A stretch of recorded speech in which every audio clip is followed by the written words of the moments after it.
Good morning, students. Today we are going to study important points of the poem Keeping Quiet, which I have prepared for you. Let's get started. Main points of the poem Keeping Quiet by Pablo Neruda. This is an anti war poem. First point is this is an anti war poem. Anti war poem मतलब कि ये युद्धों के खिलाफ है. Poem के starting में poet हमें कहता है count to 12 and keep still. 12 तक गिनते हैं और बिल्कुल शांत हम हो जाते हैं. और people should suspend their activities for some time and not speak anything. और पोएट क्या चाहता है कि हर किसी व्यक्ति को अपनी जो भी एक्टिविटीज़ हैं उनको सस्पेंड करना चाहिए थोड़ी देर के लिए और न ही किसी को कुछ बोलना चाहिए. और इस बात के बारे में पोएट ने क्या कहा कि ये एक एक्जोटिक मोमेंट होगा. It would be an exotic moment. Exotic moment होता है बहुत ही खास, शानदार. Should stop all business for some time. और पोएट कहता है कि हमें सभी अपने कार्य थोड़ी देर के लिए बंद करने चाहिए. फिशरमैन. अब फिशरमैन से मैंने सिर्फ फिशरमैन ही ऐड किया, इसी से हमें पता लग जाएगा. वो पोएट चाहता है कि फिशरमैन को भी अपना जो फिशिंग का कार्य है, व्हेल पकड़ने का जो काम है वो बंद कर देना चाहिए. यहाँ पर पोएट जो है एनिमल्स के प्रति जो हमारी क्रुएल्टी है उसके बारे में बात कर रहा है कि हमें मछलियों को नहीं पकड़ना चाहिए. Man gathering salt. और जो व्यक्ति साल्ट इकट्ठा कर रहा होता है, नमक इकट्ठा कर रहा होता है, उसके हाथ ना हर्ट हो जाते हैं. पोएट कहता है कि उसको भी रुकना चाहिए, अपने हाथों को देखना चाहिए. यहाँ पर पोएट जो है लेबर के बारे में, वर्कर्स के बारे में बात कर रहा है. War industry should stop production. Poet कहता है कि जो ग्रीन वार का पोएट ने जिक्र किया कि ग्रीन वॉर्स की जो प्रिपरेशन कर रहे हैं उन लोगों को भी रुकना चाहिए. And third point is not to be confuse with total inactivity. अब पोएट कहता है कि ये जो सारी हम बातों का जिक्र कर रहे हैं कि हर किसी को रुक जाना चाहिए, किसी लैंग्वेज में बोलना नहीं चाहिए, तो इसका मतलब तुम्हें जो है टोटल इनएक्टिविटी से मत लो कि बिल्कुल निष्क्रिय हो जाओ. क्योंकि पोएट का मतलब है कि बिल्कुल निष्क्रिय होने का मतलब होता है मर जाना. और पोएट जो चाहता है वॉन्ट्स लाइफ. पोएट लाइफ चाहता है, जीवन चाहता है. No relation to death. Poet का मृत्यु से कोई भी संबंध नहीं है. Huge silence might interrupt this sadness. एक बहुत विशाल चुप्पी पोएट कहता है कि इस सैडनेस को इंटरप्ट कर सकती है, इस उदासी को रोक सकती है. क्यों? कौन सी उदासी को? पोएट दो तरह की उदासी में बताता है. Of never understanding ourselves and of threatening ourselves with death. एक उदासी क्या है कि हम अपने आप को कभी समझ ही नहीं पाते. हमारा मन सोचता है कि कभी हमें ये करना चाहिए, कभी वो करना चाहिए, हम गलत हैं, हम सही हैं.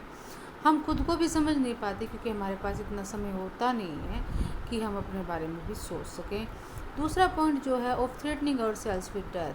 पोएट कहता है कि हम अपने आप को हमेशा मृत्यु से डराते रहते हैं. देखो बच्चों, हम हमेशा ही मृत्यु से डरते हैं. सीढ़ी चढ़ते हुए भी हम सोचेंगे ना धीरे चढ़ेंगे, कभी गिर जाएँ, कभी मर जाएँ. रोड क्रॉस करते हुए भी हमें डर लगता है. हर चीज़ से हमें डर क्या है? वो केवल मरने का डर है. कई लोग अंधेरे में जाने से डरते हैं, कई लोग पानी में जाने से डरते हैं. तो अपने आप को जो हमेशा मृत्यु से हम डराते रहते हैं वो भी क्या है, हमारे जीवन को दुखी बनाता है. तो पोएट उसके लिए भी बोलता है कि हमें जो है मृत्यु से नहीं डरना चाहिए.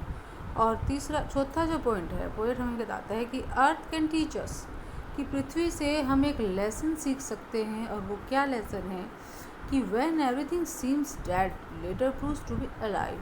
कि जब हर एक चीज़ हमें मृत नज़र आती है बाद में वही चीज़ जिंदा साबित होती है.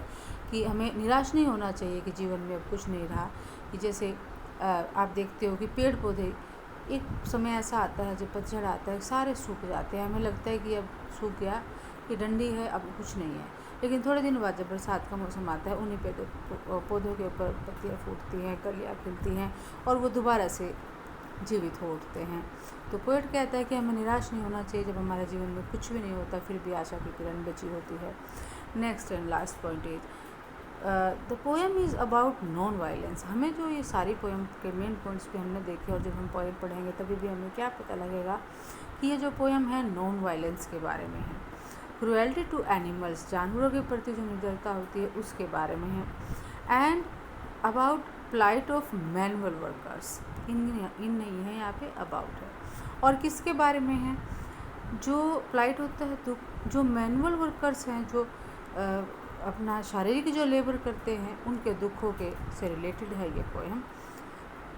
और इस पोएम के बारे में और हम क्या बता सकते हैं कि पोएट ने ऊपर एक बार बात आई थी कि हम अपने आप को समझ नहीं पाते, अपने आप को हम कब समझेंगे, जब हम अपना निरीक्षण करेंगे। तो पोएट क्या चाहता है, वो जोर लगाता है, poet is in favour of self introspection.